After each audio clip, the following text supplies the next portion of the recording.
नमस्कार। आज सुनिए शराब की दुकान। कांग्रेस कमेटी में यह सवाल पेश था, शराब और ताड़ी की दुकानों पर कौन धरना देने जाए। कमेटी के 25 मेंबर सिर झुकाए बैठे थे, पर किसी के मुंह से बात न निकलती थी। मामला बड़ा नाजुक था। पुलिस के हाथों गिरफ्तार हो जाना तो ज़्यादा मुश्किल बात नहीं थी। पुलिस के कर्मचारी अपनी जिम्मेदारियों को समझते हैं। अच्छे और बुरे तो सभी जगह होते हैं, लेकिन पुलिस के अफसर कुछ लोगों को छोड़कर सभ्यता से इतने खाली नहीं होते कि जाति और देश पर जान देने वालों के साथ दुर्व्यवहार करें। लेकिन नशेबाजों में यह जिम्मेदारी कहाँ। उनमें तो अधिकांश ऐसे लोग होते हैं जिन्हें धुड़ की धमकी की सिवा और किसी शक्ति के सामने झुकने की आदत नहीं। मारपीट से नशा हिरने को हो सकता है, पर शांतवादियों के लिए तो वह दरवाज़ा बंद है। तब कौन इस ओखली में सिर दे, कौन पियक्कड़ों की गालियाँ खाए। बहुत संभव है कि मैं हाथापाई पर बैठे उनके हाथों पीटना किसे मंजूर हो सकता था। फिर पुलिस वाले भी बैठे तमाशा न देखेंगे, उन्हें और भी भड़काते रहेंगे। पुलिस की सह पर ये नशे के बंदे जो कुछ न कर डाले वह थोड़ा। ईंट का जवाब पत्थर से दे नहीं सकते और इस समुदाय पर विनती का कोई असर नहीं। एक मेंबर ने कहा, मेरे विचार में तो इन जातों में पंचायतों को फिर संभालना चाहिए। इधर लापरवाही से उनकी पंचायतें निर्जीव हो गई हैं। इसके सिवा मुझे तो और भी कोई उपाय नहीं सूझता। सभापति ने कहा, हाँ, यह एक उपाय है, मैं इसे नोट किए लेता हूँ, पर धरना देना जरूरी है। दूसरे महाशय बोले, उनके घरों पर जाकर समझाया जाए तो अच्छा असर होगा। सभापति ने अपनी चिकनी खोपड़ी सहलाते हुए कहा, यह भी अच्छा उपाय है, मगर धरने को हम लोग त्याग नहीं कर सकते। फिर सन्नाटा हो गया। पिछली कतार में एक देवी भी मौन बैठी हुई थी। जब कोई मेंबर बोलता, वह एक नज़र उसकी तरफ डालकर फिर सिर झुका लेती थी। यही कांग्रेस की लेडी मेंबर थी। उनके पति महाशय जेपी सक्सेना कांग्रेस के अच्छे काम करने वालों में से थे। उनका देहांत हुए 3 साल हो गए थे। मिसिस सक्सेना ने इधर 1 साल से कांग्रेस के कामों में भाग लेना शुरू कर दिया था और कांग्रेस कमेटी ने उन्हें अपना मेंबर चुन लिया था। वह शरीफ घरानों में जाकर स्वदेशी और खद्दर का प्रचार करती थी। जब कभी कांग्रेस के प्लेटफॉर्म पर बोलने खड़ी होती तो उनका जोश देखकर ऐसा मालूम होता था आकाश में उड़ जाना चाहती है। कुंदन का सा रंग लाल हो जाता था। बड़ी बड़ी करुण आंखें जिनमें जल भरा हुआ मालूम होता था चमकने लगती थी। बड़ी खुश मिजाज और इसके साथ बला की निर्भक स्त्री थी। दबी हुई चिंगारी थी जो हवा पाकर दहक उठती थी। उसके मामूली शब्दों में इतना आकर्षण कहाँ से आ जाता था, कह नहीं सकते। कमेटी के कई जवान मेंबर जो पहले कांग्रेस में बहुत कम आते थे, अब बिला नांगा आने लगे। मिसेस सक्सेना कोई भी प्रस्ताव करे, उनका अनुमोदन करने वालों की कमी नहीं थी। उनकी सादगी, उनका उत्साह, उनकी विनय, उनकी मृदुवाणी कांग्रेस पर उनका सिक्का जमाए देती थी। हर आदमी उनकी खातिर सम्मान की सीमा तक करता था, पर उनकी स्वाभाविक नम्रता उन्हें अपने देवी साधनों से पूरा फ़ायदा न उठाने देती थी।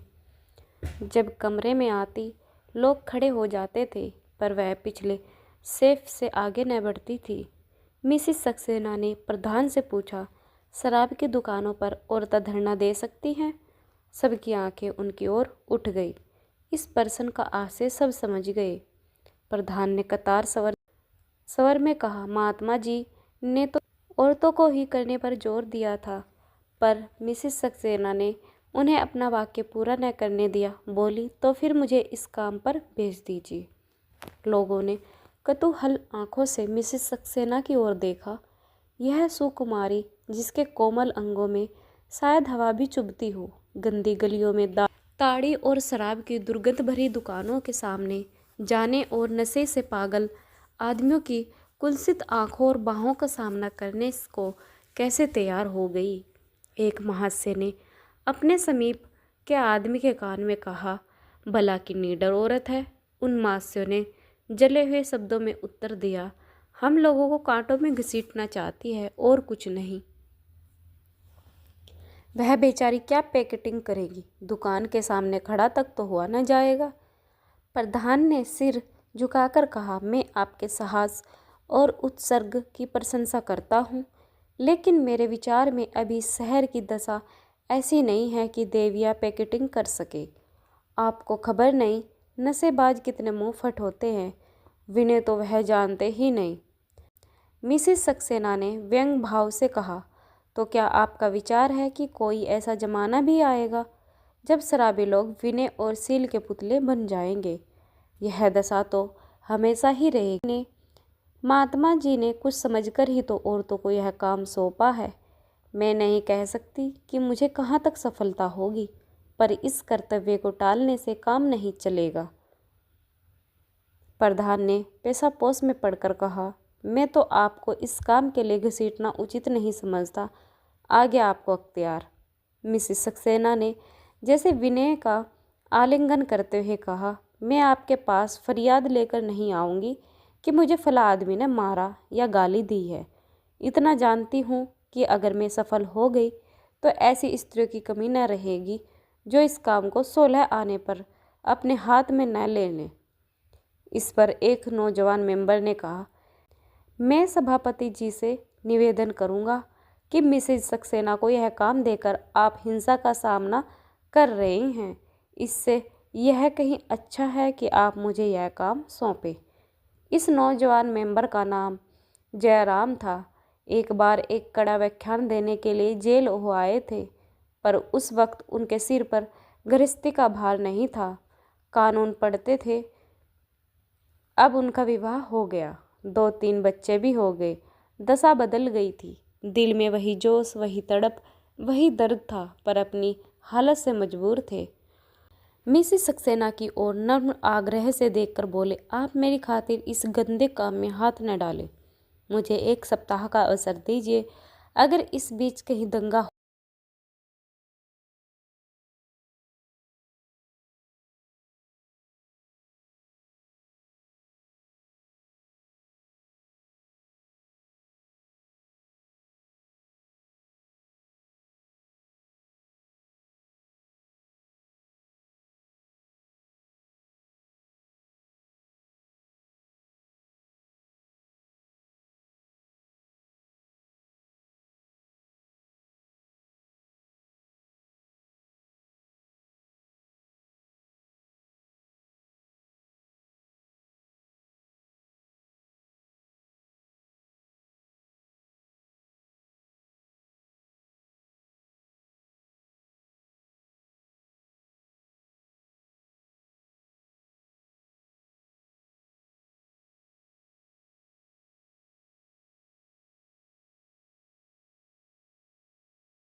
कि आप लोग ताड़ी शराब न पिए। जो रुपए आप उड़ा रहे हैं वह अगर अपने बाल बच्चों को खिलाने में खर्च करें तो कितनी अच्छी बात हो।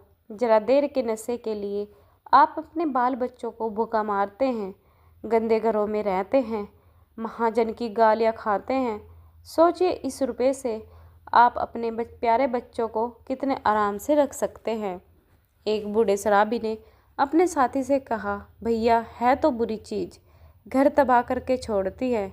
उम्र पीते कट गई तो अब मरते दम क्या छोड़े। उसके साथी ने समर्थन किया। पक्की बात कहते हो चौधरी, जब इतनी उम्र पीते कट गई तो अब मरते दम क्यों छोड़े। जयराम ने कहा, वाह चौधरी, यही तो उम्र है छोड़ने की। जवानी दो दीवानी होती है, उस वक्त सब कुछ माफ़। चौधरी ने तो कोई जवाब नहीं दिया, लेकिन उसके साथी ने, जो काला मोटा बड़ी बड़ी मूँछों वाला आदमी था, सरल आपत्ति के भाव से कहा, अगर पीना बुरा है तो अंग्रेज क्यों पीते थे। जयराम वकील था, उससे बहस करना भीड़ के छत्ते में छेड़ना था। बोला, यह तुमने बहुत अच्छा सवाल पूछा। अंग्रेजों के बाप दादा अभी 1.5-2 साल पहले लुटेरे थे। तुम्हारे बाप दादा ऋषि मुनि थे। लुटेरे की संतान पिए तो पीने दो, उनके पास न कोई धर्म न नीति। लेकिन ऋषियों की संतान उनकी नकल क्यों करे। हम और तुम उन महात्माओं की संतान हैं जिन्होंने दुनिया को सिखाया, जिन्होंने दुनिया को आदमी बनाया। हम अपना धर्म छोड़ दें, उसी का फल है कि आज हम गुलाम हैं। लेकिन अब हमने गुलामी की जंजीरों को तोड़ने का फैसला कर लिया है। और एकाएक थानेदार और 4-5 कांस्टेबल आ खड़े हुए। थानेदार ने चौधरी से पूछा, यह लोग तुमको धमका रहे हैं। चौधरी ने खड़े होकर कहा, नहीं हजूर, यह तो हमें समझा रहे हैं। कैसे प्रेम से समझा रहे हैं कि वाह। थानेदार ने जयराम से कहा, अगर यहाँ फिसाद हो जाए तो आप जिम्मेदार होंगे। जयराम, मैं उस वक्त तक जिम्मेदार हूँ जब तक आप न रहेंगे। आपका मतलब है कि मैं फिसाद कराने आया हूँ। मैं यह नहीं कहता, लेकिन आप आए हैं तो अंग्रेजी साम्राज्य के अतुल शक्ति का परिचय जरूर दीजिएगा। जनता में उत्तेजना फैलेगी, तब आप पिल पड़ेंगे और 10-20 आदमियों को मार गिराएंगे। वही सब जगह होता है और यहाँ भी होगा।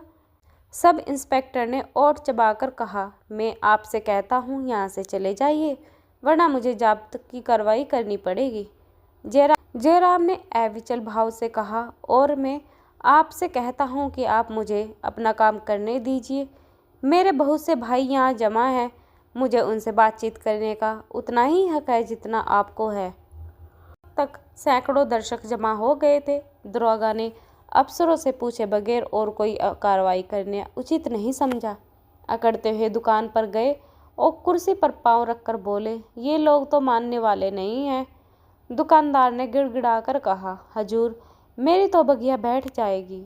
दरोगा 2-4 गुंडे बुलाकर भगा क्यों नहीं देते। मैं कुछ न बोलूँगा।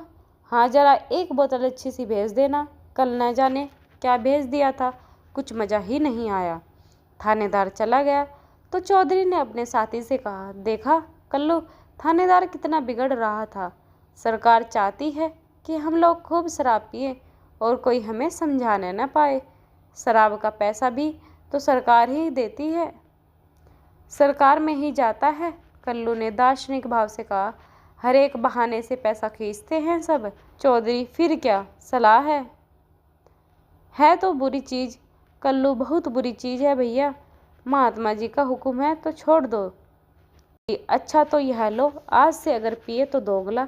यह कहते हुए चौधरी ने बोतल जमीन पर पटक दी। आधी बोतल शराब जमीन पर बहकर सूख गई। जयराम को शायद जिंदगी में कभी इतनी खुशी नहीं हुई। जोर से तालियां बजाकर उछल पड़े। उसी वक्त दोनों ताड़ी पीने वालों में महात्मा जी की जय पुकारी और हांडी जमीन पर पटक दी। एक स्वयं सेवक ने लपक कर फूलों की माला ली और 4 आदमियों के गले में डाल दी। की पटरी पर कई नशेबाज बैठे इन 4 आदमियों की तरफ उस दुर्बल शक्ति भक्ति से ताक रहे थे जो पुरुषार्थहीन मनुष्य का लक्षण है। वहाँ एक ऐसा भी व्यक्ति नहीं था जो अंग्रेजों की मांस, मंदिरा या ताड़ी को जिंदगी के लिए अनिवार्य समझता हो, उसके बगैर जिंदगी की कल्पना भी न कर सके। सभी लोग नशे को दूषित समझते थे। केवल दुर्बल इंद्रियों होने के कारण नित्य आकर पी जाते थे। चौधरी जैसे घाघ पियक्कड़ को बोतल पटकते देखकर उनकी आंखें खुल गई। एक मरियल दाढ़ी वाले आदमी ने आकर चौधरी की पीठ ठोकी। चौधरी ने उसे पीछे ढकेल कर कहा, पीठ क्या ठोकते हो जी, जाकर अपनी बोतल पटक दो। दाढ़ी वाले ने कहा, आज और पी लेने दो चौधरी, अल्लाह जानता है कल से इधर भूल कर भी नहीं आऊँगा। चौधरी, जितने बची हो उसके पैसे हमसे ले लो, घर जाकर बच्चों को मिठाई खिला देना। दाढ़ी वाले ने जाकर बोतल पटक दी और बोला, तुम भी क्या कहोगे, अब तो हुए खुश चौधरी, अब तो न पियोगे कभी। दाढ़ी वाले ने कहा, अगर तुम न पियोगे तो मैं भी नहीं पीऊँगा। जिस दिन तुमने पी उसी दिन फिर शुरू कर दूँगा। चौधरी की तत्परता से दुराग्रह की जड़ें हिला दी। बाहर अभी 5-6 आदमी और थे। वे सचेत निर्जलता से बैठे हुए अभी तक पीते जाते थे। जयराम ने उनके सामने जाकर कहा, भाइयों, आपके 5 भाइयों ने अभी आपके सामने अपनी बोतल पटक दी। क्या आप उन लोगों को बाजी जीत ले जाने देंगे? एक ठिगने काले आदमी ने, जो किसी अंग्रेजी का खाननामा मालूम होता था, लाल लाल आंखें निकाल कर कहा, हम पीते हैं, तुमसे मतलब? तुमसे भीख मांगने तो नहीं जाते। जयराम ने समझ लिया, अब बाजी मार ली। गुमराह आदमी जब विवाद करने पर उतर आए तो समझ लो वह रास्ते पर आ जाएगा। चुप्पा ऐब वह चिकना घड़ा है जिस पर किसी बात का असर नहीं होता। जयराम ने कहा, अगर मैं अपने घर में आग लगाऊं तो उसे देखकर क्या आप मेरा हाथ न पकड़ेंगे? मुझे तो इसमें रत्ती भर संदेह नहीं है कि आप मेरा हाथ भी नहीं पकड़ेंगे, बल्कि मुझे वहाँ से ज़बरदस्ती खींच ले जाएंगे। चौधरी ने खानसामा की तरफ मुग्ध आंखों से देखा, मानो कह रहा है इसका तुम्हारे पास क्या जवाब है, और बोला, जमादार, अब इसी बात पर बोतल पटक दो। खानसामा ने जैसे काट खाने के लिए दांत तेज कर लिए और बोला, बोतल क्यों पटक दूँ, पैसे नहीं दिए हैं? चौधरी परास्त हो गया। जयराम ने बोला, इन्हें छोड़िए बाबूजी, यह लोग इस तरह मानने वाले नहीं हैं। आप इनके सामने जान भी दे दे तो भी शराब नहीं छोड़ेंगे। हाँ, पुलिस की एक गुड़क पा जाए तो फिर कभी भूल कर भी न कहेंगे। खानसामा ने चौधरी की ओर तिरस्कार के भाव रो कर देखा, जैसे कह रहा हो, क्या तुम समझते हो कि मैं मनुष्य हूँ, यह सब पशु है? फिर बोला, तुमसे क्या मतलब है जी, क्यों बीच में कूद पड़ते हो? मैं तो बाबूजी से बात कर रहा हूँ, तुम कौन होते हो बीच में बोलने वाले? मैं तुम्हारी तरह नहीं हूँ कि बोतल पटक कर वाह वाह कराऊँ। कल फिर मुंह में कालिक लगाऊंगा, घर पर मंगवा कर पीऊँ। जब यहाँ छोड़ेंगे तो सच्चे दिल से छोड़ेंगे, फिर कोई लाख रुपए भी दे तो आँख उठाकर नहीं देखेंगे। जयराम, मुझे आप लोगों से ऐसी ही आशा थी। चौधरी ने खानसामा की ओर कटाक्ष करके देखा और कहा, समझते हो, मैं कल फिर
तुम लोग बीच में न कूद पड़ते तो मैंने उन सबको ठीक कर लिया होता। दुकानदार ने प्रतिवाद किया, नहीं बाबूजी, वह सब छटे हुए गुंडे हैं, मैं तो उन्हें अपनी दुकान के सामने खड़ा भी नहीं होने देता। चारों 3 साल काट आए हैं, अभी 20 मिनट भी न गुजरे होंगे कि एक सेवक आकर खड़ा हो गया। जयराम ने संचित होकर पूछा, कहो वहाँ क्या हो रहा है? सेवक ने कुछ मुंह बना लिया, जैसे वहाँ की दशा कहना वह उचित नहीं समझा, और बोल, कुछ नहीं, देवी जी आदमी को समझा रही है। जयराम ने उसकी ओर अतृप्त नेत्रों से ताका, मानो कह रहे हो बस इतना ही? इतना तो मैं जानता ही था। सेवक ने एक क्षण बाद फिर कहा, देवियों का ऐसे साहौदों के सामने जाना अच्छा नहीं। जयराम ने अधीर होकर पूछा, साफ साफ क्यों नहीं कहते हो, क्या बात है? सेवक डरते डरते बोला, सबके सब उनसे दिल लगी कर रहे हैं, देवियों का यहाँ आना अच्छा नहीं। जयराम ने और कुछ न पूछा, डंडा उठाया और लाल लाल आंखें निकाल ले बिजली की तरह कौंध कर शराब खाने के सामने जा पहुंचा और मिसेस सक्सेना का हाथ पकड़कर पीछे हटाता हुआ शराबियों से बोला, अगर तुम लोग देवियों के साथ जरा भी गुस्ताखी की तो तुम्हारे हक में अच्छा न होगा। कल मैंने तुम लोगों की जान बचाई थी, आज इसी डंडे से तुम्हारी खोपड़ी तोड़ कर रखूँगा। उसके बदले हुए तेवर को देखकर सबके सब नशेबाज घबरा गए। वे कुछ कहना चाहते थे कि मिसेस सक्सेना ने गंभीर भाव से पूछा, आप यहाँ क्यों आए? मैंने तो आपसे कहा नहीं था अपनी जगह से न हिलिएगा, मैंने तो आपसे मदद नहीं मांगी। जयराम ने लज्जित होकर कहा, मैं इस नियत से यहाँ नहीं आया था, एक ज़रूरत से इधर आया, यहाँ जमाव देखकर आ गया। मेरे ख्याल में आप यहाँ से चले। मैं आज कांग्रेस कमेटी में यह सवाल पेश करूँगा कि इस काम के लिए पुरुषों को भेजे। मिसेस सक्सेना ने तीखे स्वर में कहा, आपके विचार में दुनिया के सारे काम मर्द के लिए हैं? जयराम, मेरा यह मतलब नहीं है। मिसेस सक्सेना तो जाकर आराम से लेटे और मुझे अपना काम करने दे। जयराम वहीं से झुकाए खड़ा रहा। मिसेस सक्सेना ने पूछा, अब आप क्यों खड़े हैं? जयराम ने विनती स्वर में कहा, मैं भी यहीं एक किनारे खड़ा रहूँगा। मिसेस सक्सेना ने कठोर स्वर में कहा, जी नहीं, आप जाइए। जयराम धीरे धीरे लदी हुई गाड़ी की भांति चला और आकर फिर उसी लेमनेड की दुकान पर बैठ गया। उसे जोर की प्यास लगी थी। उसने एक गिलास शरबत बनवाया और सामने मेज पर रखकर विचार में डूब गया, मगर आंखें और कान उसी तरफ लगे हुए थे। जब कोई आदमी दुकान पर आता वह चौंक कर उसकी तरफ ताकने लगता। वहाँ कोई नई बात तो नहीं हो गई। कोई आधा घंटे बाद वहीं समय सेवक फिर डरा हुआ सा आया। जयराम ने उदासीन बनने की चेष्टा करके पूछा, वहाँ क्या हो रहा है?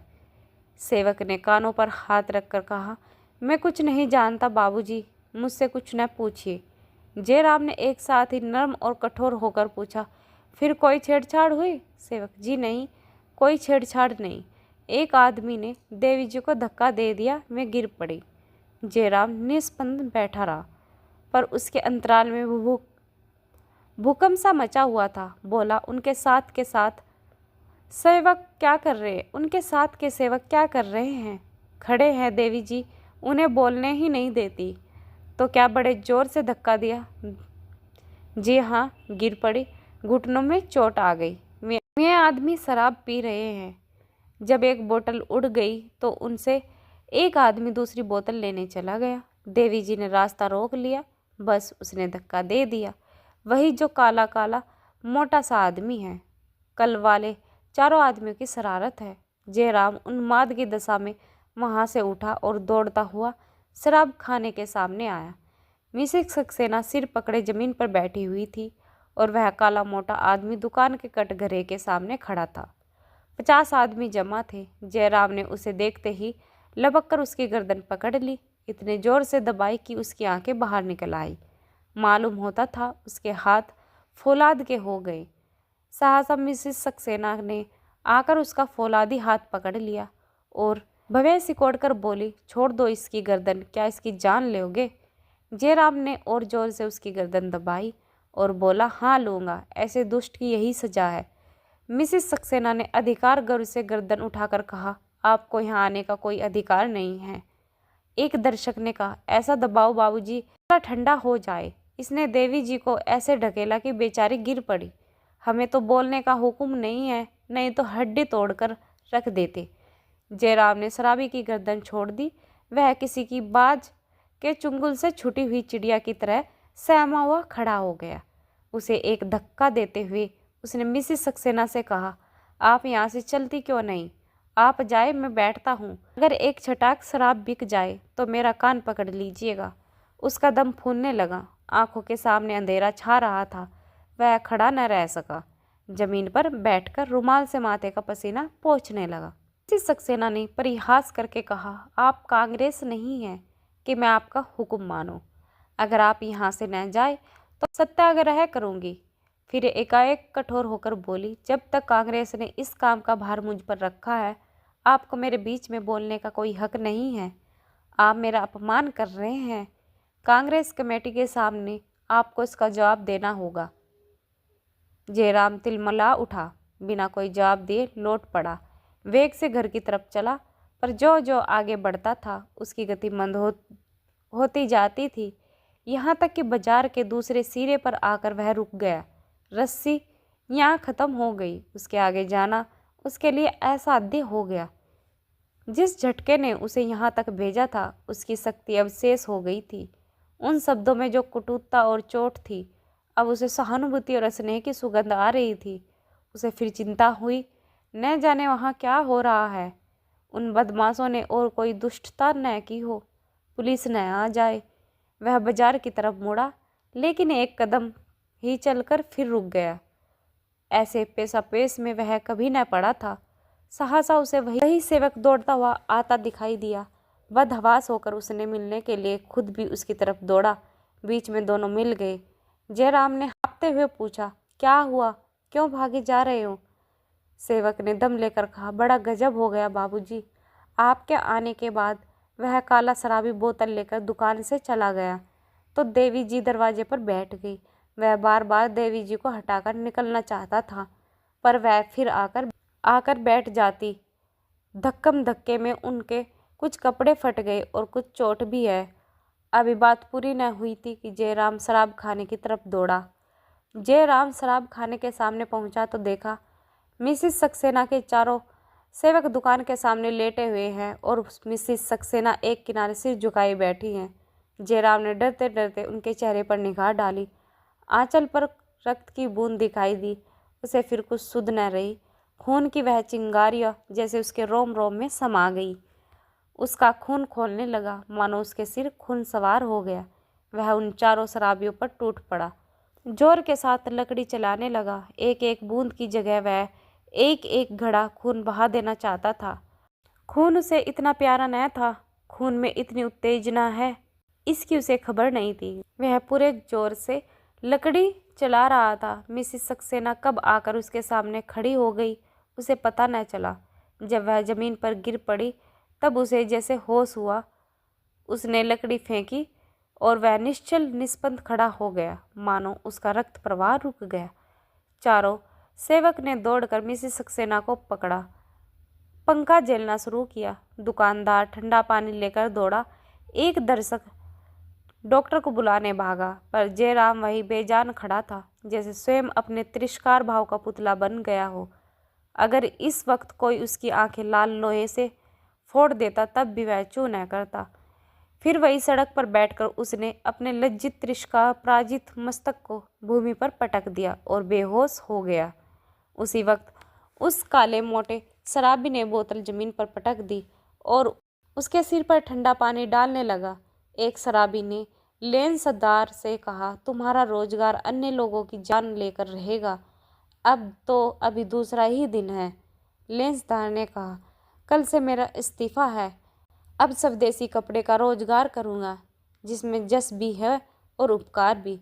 शराबी ने कहा, घाटा तो बहुत रहेगा। दुकानदार ने किस्मत ठोक कर कहा, घाटा नफा तो जिंदगानी के साथ था।